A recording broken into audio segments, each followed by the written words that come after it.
hungry Trilobyte podcast would like to start by acknowledging Soonercon. Join us for Oklahoma's premier pop culture convention. Soonercon returns June 20th through 22nd, 2025. This will be the 33rd year for Soonercon, and this year will bring even more cosplay, celebrity guests, kids' workshops, gaming, comic art, and after-hours events.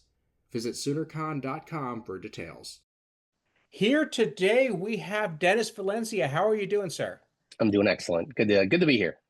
I'm glad to have you. I had your colleague on from Homebrewed Comics not too long ago. Yeah. And I see a comic coming from you that is, I would say, of the same caliber and had the same promise. And I would really like to see what your spin on this is and how you got started doing this comic. Yeah. So the title is Celestial Knight, which is my character here. And I'm doing a crossover with another creator, indie comic creator named Drew Leinhart. Unfortunately, couldn't make it today. He got a upper respiratory sickness today, so he's taking it time. I told him that a lot of liquids and a lot of rest. But we work together. I've been in the industry for 5 years, the indie comic community, and I've worked with him in the past. Did cover for him, and he's a writer, and I do everything. I draw, write, art. Draw, write, everything. You name it from beginning to end of the company. The only thing I don't do is letter, for goodness sake. But he reached out to me, and we worked together in different under a different publisher at one time. But he reached out to me and said, "Hey, would you like to do a crossover?" And he at this time he had signed with Homebrewed Comics, Chris from Crit when he was on with you, and he said, "We'd like to do a crossover. Your character and my character are two flagship characters, and we'll do something fun." And he had mentioned it in passing in the past, and it's funny when he mentioned it. The first thing I thought of was like, I know his character. This is how I would kind of do the crossover. And then he brought it up again. I said, "Yeah, dude." I go, as soon as you mentioned it to me, in my head, I already knew like this is where I'd want the plot to go.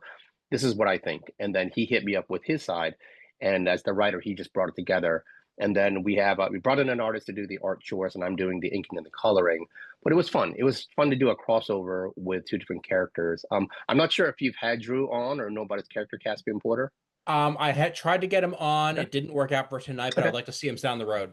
Yeah, so I'll show you the cover, and then I'll kind of go into the character. So this is the cover, and you may have seen it on our website. Ooh, I got the glare.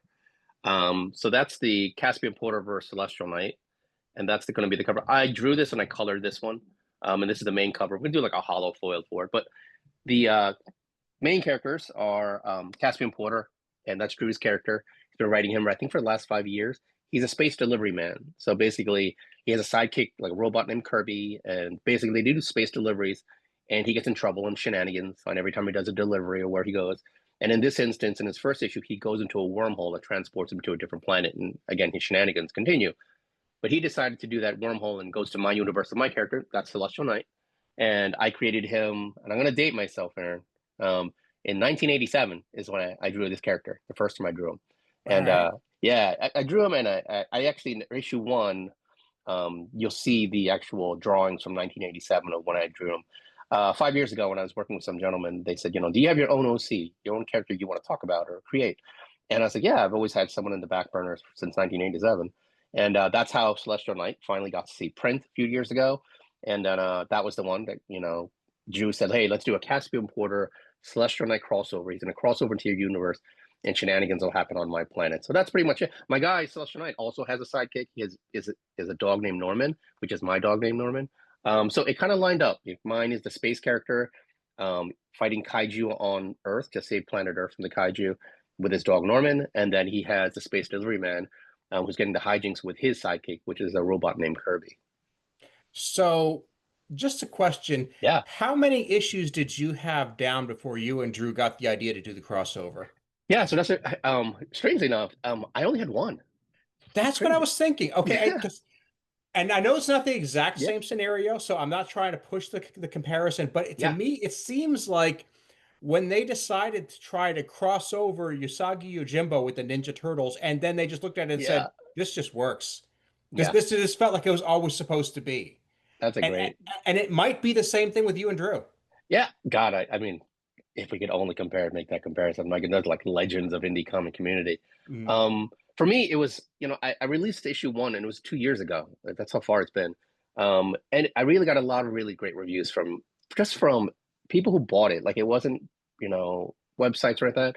But anytime I sold a copy, I would always say, hey, shoot me a review if you get a chance. and everything they got back to me was really, really positive and a lot of fun. I actually put a couple of up on my Instagram just because I want the indie community to read it. Like, I want them to get their feedback. What did they like about it? What they didn't like about it, you know? Issue 2 is done. Actually, issue 2 is at the letterer right now. Chris, actually, from Homebrew, from Crit. He's actually lettering my book now. He actually, I just went through some of the lettering on one of the characters he speaks in hieroglyphics. So, you know, I partnered with him today. He said he's going to get it done this weekend. So issue 2 will be done end of June. And then we have this being the spinoff, which will be the crossover, you know, kind of like to fill in a small little gap. But I think you bring up a great point. Like, how much can you write when only one issue's come out? And Drew said he read it at least 8 times, issue 1, to try and get a general feel. And one of the things in issue 1, I don't know if you noticed, is that almost the majority of the dialogue, the most dialogue, is from the reporter who's talking about the battle in New York City in the kaiju. It's not even from the character. So for Drew to write it and to get the character and to kind of get into my brain and know me well enough, what I know it's a challenge to him, but he did a great job, and it's just a lot of fun. He hit as I say, it hit the essence of the character really, really well, and that's kind of the thing. Like, I'm sure you have the characters, you know, in your brain of like you wanted to bring for, or you have brought to fruition, and that if someone took them over, one, the trust that has to be there, and then 2, that they capture that essence of the character that you probably had simmering in your brain, at least mine, since 1987. Yeah, and you know, granted, you've had so many stories that you've told yourself, but to actually to put it in a comic, tell the world, like, okay, now I'm making a canon, now I'm making a storyline, a universe, like that's a commitment, and to then try to mesh it up with another comic is very ambitious. Yeah, and you know, it was. I think if it wasn't him, I don't know how it would work. Because the good thing is because I worked with him in the past, and there's a good comfortability and almost, you know, definitely on a friendly level. It definitely was a lot easier. I just by nature, because I do my own art and get color it, draw it, I'm a control freak, and for me to kind of let that person take my character and actually have another artist draw it, was really uncomfortable. That was probably the most uncomfortable part, was having another artist draw my character, and his style is actually a lot different than mine. Juan Fleitas, who is the artist for this, I think he's from Brazil, but his influence when I look at it is very Neil Adams, very Sal Buscema, and my style, as you can see here, is very 90s. You know, I grew up in those 90s comics, so just meshing those two when I inked it and colored it, it's a lot of fun, but definitely a challenge. Sure, and for the more popular superheroes, we tend to see that more than we'd expect otherwise. I mean, you'll see a character that has 3 or 4 titles a month getting done by different artist teams, and each one has their own style, and so your fans are going to accept that if that means that, if that helps it at all. Yeah, it does. It's a little nerve-wracking, and there's the thing too. You know, like I said, it's only in the indie game for 5 years, and as Chris can attest to, like, our art is getting, you know, changing from year to year. And being issue 1 came out 2 years ago, when you see issue 2, to me at least, it's very night and day how my improvement in my coloring and my technique has gotten. And then when you see the coloring in this, the crossover, is definitely night and day from issue 1. So there is that weird growth, you know, over the years, especially in the, you know, we work 9 to 5s, and we do these passion projects on the side. That how that growth of your skill level grows over the years, and you know, hopefully do justice by my followers and fans. So we'll see. I'm you from your lips to God's ears. Yeah. Well, I tell you what, when I was reviewing what you've said about your work previously, Yeah. I was actually very impressed by how honest you are about your skill level in all the aspects of the comic. Yeah. When you're talking, and you're very difficult on yourself, which is something I guess every artist needs to be, even though it's not fun. Um, I just kind of saying, please don't let me put words in your mouth, Oh. that you're fairly strong on the art, and you're giving yourself a lot of priority to push your art, make your art better, and you write because there's nobody else to do it. I was though say that's a good point. I'll be honest with you, because the story's always been in my head, and because the first issue, a lot of it's based on my father. I felt like I could only write it. You know, I could only hit those beats when I want to express the motivation behind the Celestial Knight. And one of the things and you know, I'd love to hear your opinion on this. Whenever I would read a comic or any character, my biggest thing is, why are you risking your life to save people who half of these people probably don't like you, wouldn't care if you lived or died. Like for me, Spider-Man, he has his motivation, you know, Uncle Ben. But there's what is the motivation to, you know, save all these people when a lot of these people, if you knew them, you know, outside of being a superhero, you might not even like them or even care, but you have this, you know, responsibility for the humankind to save them. So for me, that was definitely one of the biggest things in my writing that I had to get expressed. So on the first issue, the aspect of his father's there. So that's layer number one of why he wants to fight the evil, do the good job, protect New York City. On issue 2, which is coming out, is another layer of his motivation. So there's another layer to why I would go out, put a suit of armor on, go save the world when I could die myself, and who's going to care? You know, I'm going to do that. And then in issue 3, it's a 3-issue story arc. You'll see his last level of motivation that kind of cements his, you know, reason to protect the Earth, protect the planet, other than just being like, you know, I have these incredible powers and someone has to save the planet. But yeah, like when you've read, you know, when you all these characters that you read about, like, do you think about that? Like, what level of motivation do you see? Like, is it valid to you? Like, what is valid to you? I am a big fan of the classic heroes. So for me, not only is it plausible that they might do it out of a sense of altruism, it's almost baked in. Because in my day-to-day life, I deal with people who wouldn't piss on you if you were on fire. And so it's like, I don't need any more of that. I kind of need to Yeah. have the story of somebody who's going to do it because it's the right thing to do. And I Mm. put myself in that situation as like, if I see somebody truly in need and I could help them and I don't, Mm. that tears me up inside. Nice. Because guilt is a primary motivating factor for a lot of that, and knowing that, you know, you have the ability to do something and don't. And there are more complex heroes that I've liked here and there. Yeah. But I think if you look at my whole collection, that's going to be the theme overall. What was your favorite? Like, what are you into? Like, what's your main character, superhero, book, writer, artist?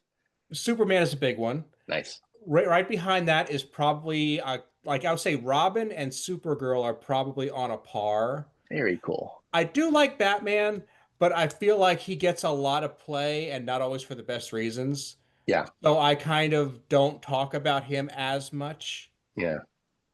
Nice.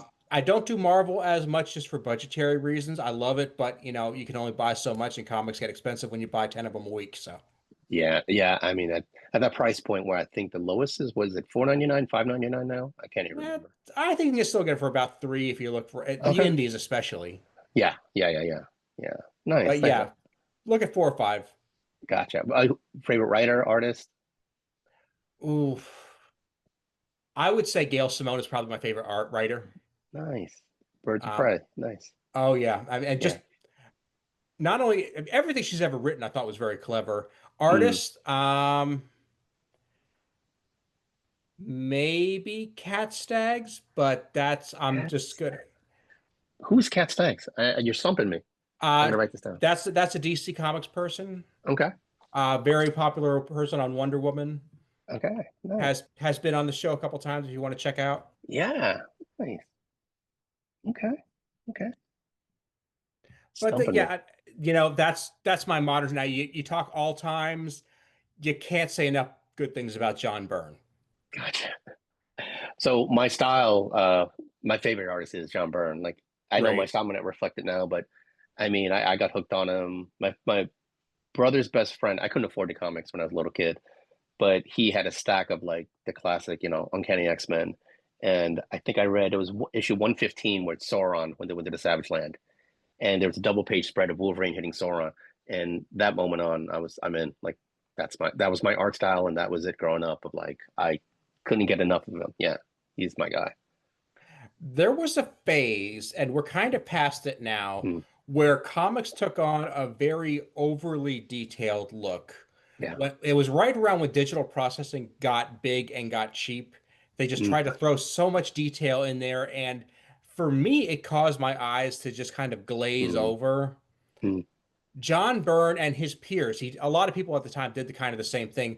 They put in just enough detail to give you a mood, but then your imagination filled in everything else. That's a great point.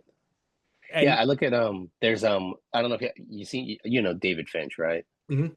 Yeah, his art is so detailed that I think you nailed it. Like I love his stuff, but it's almost too much stimuli, you know, when you're Mhm. looking at a page. But go ahead, sorry. No, that's okay. And I mean, I can flip it around and say somebody like Jamie Tyndall, Mm, who has a lot of detail. I mean, I mm, buy posters of his work, but it works. yeah. It serves the art, it serves the story. It doesn't detract. For a while, I think it did detract. Mm, And it took a while to find maybe for the industry to find where it worked again. yeah. And it might be also the artist growing, you know, like finding what, you know, when they're seeing it as they're growing through, like what works, maybe less is more. I Mhm. know for mine, I lean more on my coloring now, where before I think I lean more on my inks, where, you know, you just drop blacks in there to cover your mistakes or just to set mood. But Mhm. now for me, as I draw it out and ink it, I'm already thinking I'm going to do this kind of coloring to it to enhance the artwork. So And I mean, completely flip the table there. Like Jack Kirby would just draw little dots there, and that would be electricity. yeah, And you believe that. yeah, the Kirby Crackle. Yeah, he Yeah, could sell that. yeah, he did sell it. Yeah, Literally, sorry. yeah, legend. Yeah, Yeah. I'm so it I'm never down on anybody for just trying something new. I just know yeah. what ends up working for me. And what works for me doesn't have to work. We had a conversation before we got started here about just what works, what doesn't in your Mm. personal view. And it's fun to explore those things if you don't think they have to extend beyond your own views.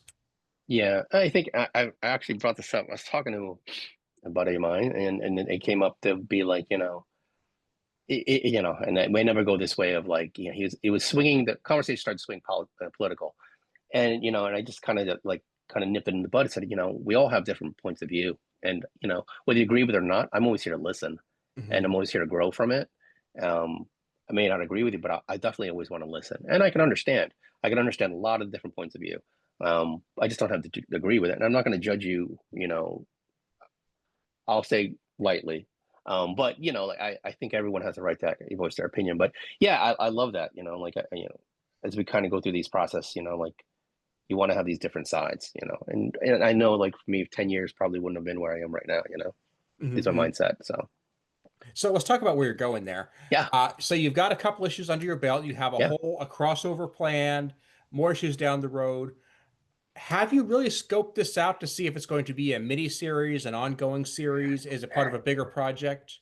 Yeah, so my story arc has always been 3 issues. So now that issue 2 is coming out this month, I have a short story we're doing. So one of the fun things about this Kickstarter is, and I know Chris would have mentioned it on his live with you, was that we're doing something similar to Image Zero. So the 3 Kickstarters we have, first one was Chris with Crit number 8. Number 2 was Bigfoot Knows Karate with Dan Price, and myself and Drew are doing Kickstarter number 3. In each Kickstarter, if you back them, you get a coupon. So one of these 3 coupons, and once you get the 3 coupons, you get Image Zero. Well, it's Homebrewed Zero, but it's after Image Zero from the Image Boys. And basically, it's for myself and for all of them, it's a 6-page story inside a 36-page comic. So after my 3-issue arc, I will start, and I have it in my head, a short story for 6 pages, original content, and all the guys are doing their own 6 to 8 pages of original content, and that'll be in Homebrewed Zero. So that'll be another extension, another story to tell on Celestial Night. And then I do have one more crossover with another individual. He actually put my character in his book. His name is Drew Hosner. He did Kid Nebula, and I was in his first issue. I know my character's in his second issue. So it's funny. It's a lot of creators have reached out to me saying, "Hey, I'd love to include your character with my character and do a fun little crossover, or have them appear." I actually by mistake I forgot one of my character was in it's a book called Nuke Rooster, and he happened to be in that one. And it just came across it, and I completely forgot that he had reached out to me and said, "Hey, you got a small little snippet? Can I throw your character in there?" And I said, "Yeah, that'd be great." You know, just to see his take on the art chores on it. There was no dialogue, but yeah. So right after issue 3 and after Homebrewed Zero, um, I have another project. I have another couple projects, and as creators, we always have other things cooking. I have a horror project I'm working on, and that issue, 28 pages. I think we're 12 pages into that. Um, yeah, so it's a lot of little things cooking at least. I don't know my goal, and hopefully at the end of this, I would love to be a cover artist. Um, sequentials are great, but I always wanted to be that J. Scott Campbell, and do fun covers and cool stuff like that. I know the other boys, they all have different dreams and aspirations, but mine has always been to just do really fun covers. Last year, I took the whole year off from the issue 2, and all I did right then was do covers, and I did 6 covers for 6 different publications, and it's kind of fun to do that. But that's definitely my goal, to kind of get on that upper tier of cover artists. You hit the convention circuit quite a bit, and Yeah. I know you've had some experience, appearances at HeroesCon. Yeah.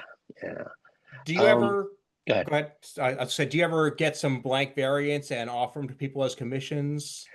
So last year I didn't. Well, actually, the last couple of years I did not, and I think this is going to be my 5th year at Heroes. This is actually going to be my first year where I want to do blank sketch covers to do commissions. I think it was only maybe my first year I did maybe 2 commissions, but typically I'm trying to, at the time I was trying to sell my publisher, so I have so many books on there. I'm not thinking about my own like art. It's more just about pushing our brand in everyone's books. But this year, yeah, I started working on a Battle Beast yesterday just for fun. Everyone's doing Battle Beast, blank sketch covers. I have a bunch of prints, and I want to do more blank sketch covers and do some commissions. But yeah, I definitely want to do that. Heroes, have you been to Heroes? I have not. It's one I would like to hit, but yeah, geography works against me. Oh, where are you? I'm currently based out of Oklahoma City. Gotcha. Yeah. The one thing I will say about Heroes, it is a comic of, like, if you want comics, you're into comics, that's the con. Like, it's hardcore comics. Like, and for better or worse, as much as I love it and it's in my hometown, it's tough because all the heavy hitters are there. Like, you got all the big boys are there, and then there's the indie guys. So like when people come to spend their money, they're hitting the big boys. And then, if you're lucky, you'll get, that indie crowd to come towards you. But it's a challenge. I already got the list of people I want to see. So I want to see Jim Shooter again and talk shop with him. I want to see Stephen Platt, and Arthur Adams will be there. So I got my little list of people that when I'm at my table and it gets a little slow, the guys cover the table, I'm going to go do my rounds. But yeah, Heroes is my big boy. It's my biggest con I always do every year since it's in my backyard. And then there are little things I do, like South Carolina Comic Con I do every year.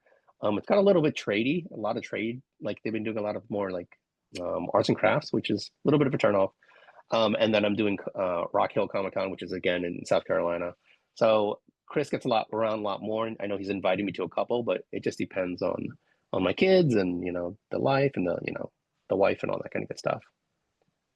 I had a revelation. I just hit the comic shop yesterday. It was Wednesday, New Comic Book Day. So I was there, and I said to myself, okay, you come in here and you buy stuff from the big 2 with a strong slant toward DC every time. You are kind of a very mainstream comic guy when you walk in here, and yet somehow you have this giant pile of indie comics sitting at home. And I'm like, how does this happen? I realized it's the conventions. The conventions are the places to get the indie comics. I mean, I do occasionally pick one up at the store, but it's the walking around, talking to the indie comics creators, talking about their projects, getting to see what maybe the big wigs are working on the side. And anybody that's thinking of going to a convention this year, hey, by the way, next week is Soonercon. Keep in mind, don't miss those indie comics, because the convention is your #1 ground zero spot to get those indie comics. Great. Is there one that you would recommend to anyone as far as like indie comics, as far that you've encountered at convention, or one of your favorites? I would say I've had very, very good luck at the FanExpo shows. Okay. And they are bigger, and they're in the bigger cities, so you're gonna have to travel a bit for some people, but they are very, very generous when it comes to setting up indie creators, giving them good tape, and I've gone ahead and bought 10 comics from 10 different vendors and not even hit half the people that were there sometimes. Right. Wow. It's a very rewarding experience. Wow. That's pretty. Do you collect original art too, or just the books? I wish I could. That's a little bit out of my focus right now. But yeah, definitely hit the books. Yeah. I this year I told myself I wanted to get more original art, and it's outside of my budget, but I try and spin it like, let's do an art trade. I'm more than happy to do something for you if you do something for me, especially the indie crowd. where they're a little bit more susceptible to be like, yeah, let's do a swap, you know. I have picked up a few things, and I will sometimes pick up prints Yeah, because I can usually afford prints, much less originals. But yeah, it is what it is. yeah, yeah. Pretty cool. Uh, there's also, it's not really great on new stuff, but there's a place in my area called OFCon, which is Okay. it's a very old, it's an Oklahoma Alliance of Fans. Nice. And it's a very, very, very old school, one step above a swap meet type of convention. Mm, mm. It's a tiny little room. They've got a bunch of vendors there, and I don't think there's like hardly anything made in the 21st century. Oh, that's great. Yeah. I mean, just the smell. I can already like smell it. I Smell mean, the room. there's a lot of Golden Age, a lot of Yeah, Silver Age, and excellent. then it's like not even all comics, sometimes like magazines, Magazine. Mm. ephemera, collectibles, just anything that they think that old people, and that's me, by the way, just full disclosure, will like is there.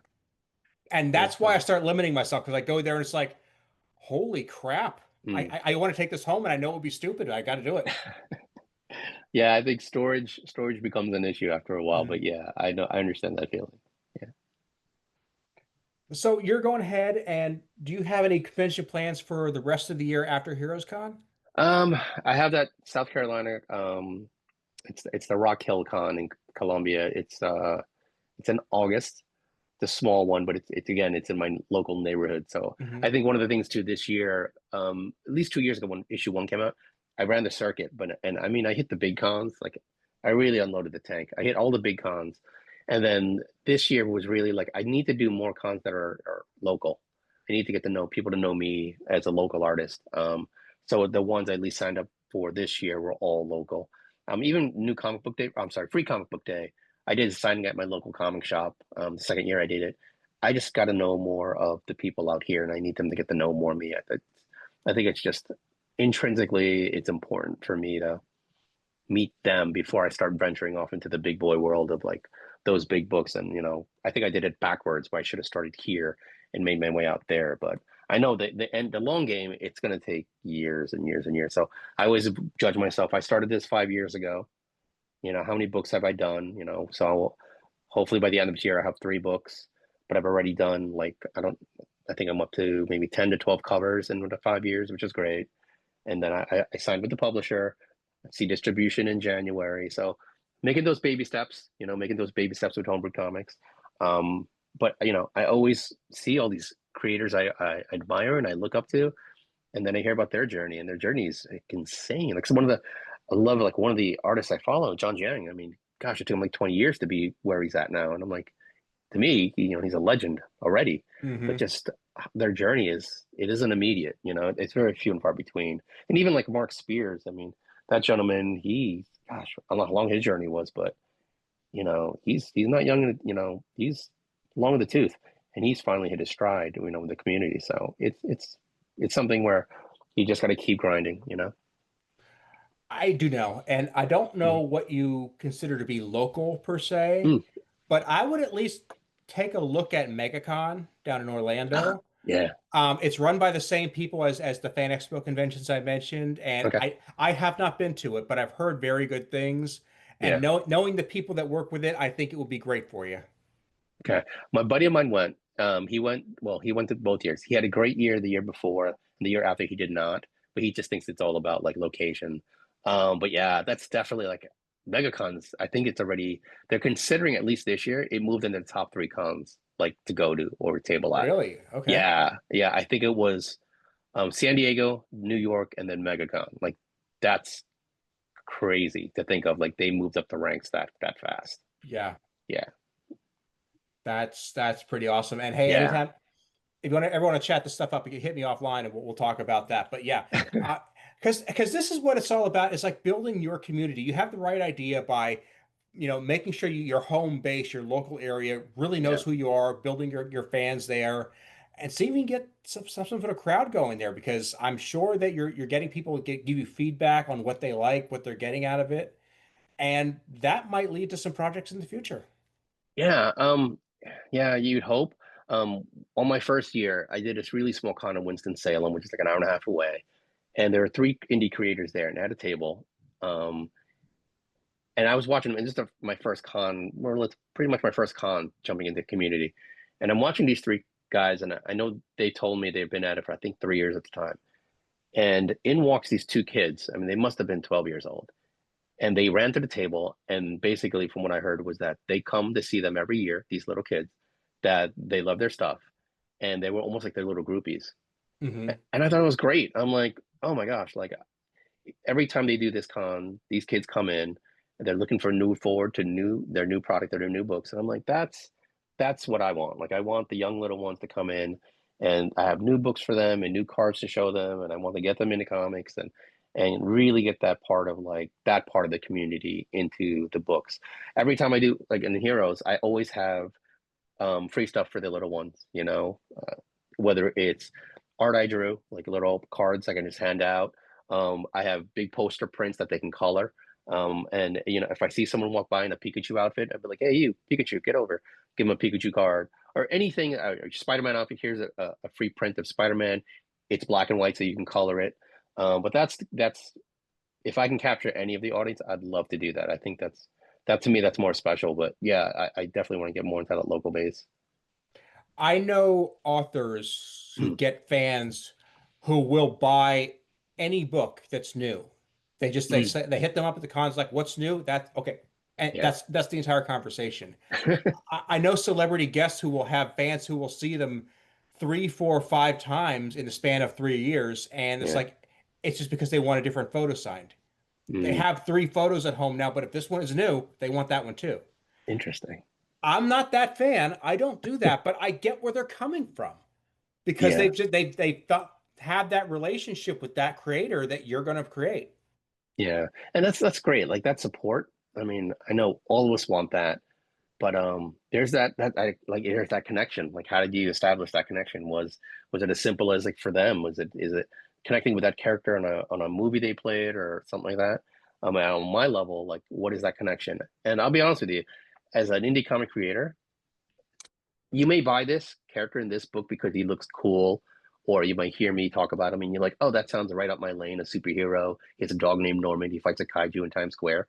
You may dig that. But a lot of times, to be honest with you, it's me. Like they'll see me on a live, or I'll talk to them when they come to the table and I start talking to them. And they just want to support me because they had a great interaction with me. And they're just saying like, hey, hopefully your character works out or you keep following your dream. How much is your book? And a lot of times it's not even for me. God, I don't know about you, but I don't have a lot of people to talk about this stuff with. In my house, my boys are into sports and my wife doesn't really navigate towards this. And even the boys I talk to online, it's more about business when it comes to this part of it. But just to nerd out over art and comics, Byrne, things like that. I love it. Like I was like looking forward to this conversation, just hoping like I have someone to talk to about these things, Well, that's why this show is here. Yeah. Like I want to sit down, and when I say sit down, I mean I will get on my phone or on my computer and reach out. Blue Sky is my preferred method of talking to people these days, but I use a bunch of them. And like I'll talk about, this is what we're about. This is what I'm working on right now. This is why I'm working on it.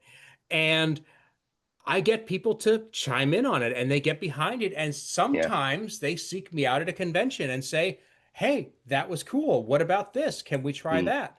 And I'm just going to give you the hint that maybe that's the way it could go with you. Let people know what your Celestial Night is about. Let them, even if you don't do any more comics, just say, hey, here's that character's spin on this situation, or here's where this came from, or here's a drawing I did at 15. Yeah. No, that's a great point. Definitely something I'll take to Heroes it's in a week and a half. So definitely something I'll bring up. You brought something up and I brought it up earlier. So I told you my end game. What's your end game, with what you hope to do on your platform? I'm going to rule the world. But until I get to that point. Over. Yep. Until I get to that point, I would like to be able to get a group of people together who would be able to, if they want to make a comic, they can make a comic. If they want to make a movie, they can make a movie. I want to give people the resources to build this stuff. And I would like to actually have a career writing my own stuff as well. I've had a couple of very minor successes with people I'm very proud to have worked with, but I would like to do it more often. Yeah. For me, I'm sure do it as if it was our career, that'd be the dream. Yeah, for sure. Yeah. Hmm. And mostly just because I love doing this so much, I want more time to do it. I want this to be the 9 to 5, just because Yeah. that's where I put it in. And again, I've got 2 conventions coming up in the near future, Hmm. and that's going to be. I'm looking forward to that. I'm building toward that, and everything is about what recordings am I going to do there? What panels am I going to be Hmm. on? Who am I going to see while I'm there? Yeah. These are crucial questions. It's not just going to a big party. This is the best kind of work. This is a joyful kind of work. Yeah. Are you going as in media? You're going in as media, right? Yeah. Yeah. Nice. That's great. Yeah. And I love the best podcasts I have done are the ones I do at conventions, because even Mm. though there's a lot more background noise and maybe I'm not as prepared and something can go wrong, Yeah. non a visitor, I'm sorry. Um, uh, it's just more fun because you're in the environment you want to be there. This is your home base. Yeah. It's funny you mentioned that. I was driving and I just thinking about the con, and then I thought to myself, this is going to be the year I want to live stream from the con. I want to Mhm. live stream from my table. I might actually like. And then I thought to myself, um, last year when I went to Heroes, I was like checking is at 7 o'clock, and I actually got there at 7 o'clock with all my gear to set up, and there was no one there. And then I thought to myself, like, hey, maybe this year when I go in, maybe I'll wait a little bit. Maybe I'll check in at 8. So there's somebody, so I got to actually go in and started live as I walk through the main entry hallway to sign in and do that whole thing, and just, to get that energy going, like, before it gets nuts and bananas, to catch that moment. And then later on, do it from, when it's crazy on a Saturday and talking to people and that kind of fun stuff. Yeah, for Yeah, that, sure. that kind of energy is one of a kind. Yeah. And as often as I talk to people at conventions, I will talk to 10 times as many people who say, "Oh, that sounds so cool, but I've never gone." And I'm like, Mm, Why not? yeah. There's one in your hometown. I'm sure Mm, you could afford a 1 day pass. Why don't yeah. you go?" And so this kind of shows them why they should go and what they're missing out on. And I'm going to plug myself a little bit here. Mm, I have a book on Amazon called The Convention Survival Guide. It is nice. your travel guide into picking out your first convention, getting out of the house, and just going. So I Nice. hope that maybe by reading that, I'll talk you into actually heading out to one of these things, because I want to see you there. What did you base it on? Like which con? Or which con had the most influence on you? Well, this one, I made the point that every con is right for the right person. Mm, So some people might want to start off with a FanExpo or a San Diego Comic-Con. That's not always the best choice for somebody who's mm, just dipping their toe in the water. I would say, hey, mm, go to a local con, go to a library con, just see what it's like. On the other hand, a very good friend of mine went to one con, and it was a mm. very small local con, and was like, "Is this it?" I'm like, "Okay, so you wanted more and you're disappointed. You know Yeah. that about yourself. I don't know that about you." Probably saw all those long boxes and was like, this is it? Yeah. We got long boxes? Yeah, it was a small but low budget con, but they were doing Mm, a lot of great things, and he just wanted New York Comic Con. And I'm like, "You're not going to get that in yeah. this neighborhood. Do you Yeah. And there's necessarily want it?" no, and that's the thing. Those the smaller ones. The intimacy of it, and for me at least to go up to like a box and just, go through, a dollar bin box and just going through that and just not being overcrowded and crazy. And there's definitely a charm to that. There is.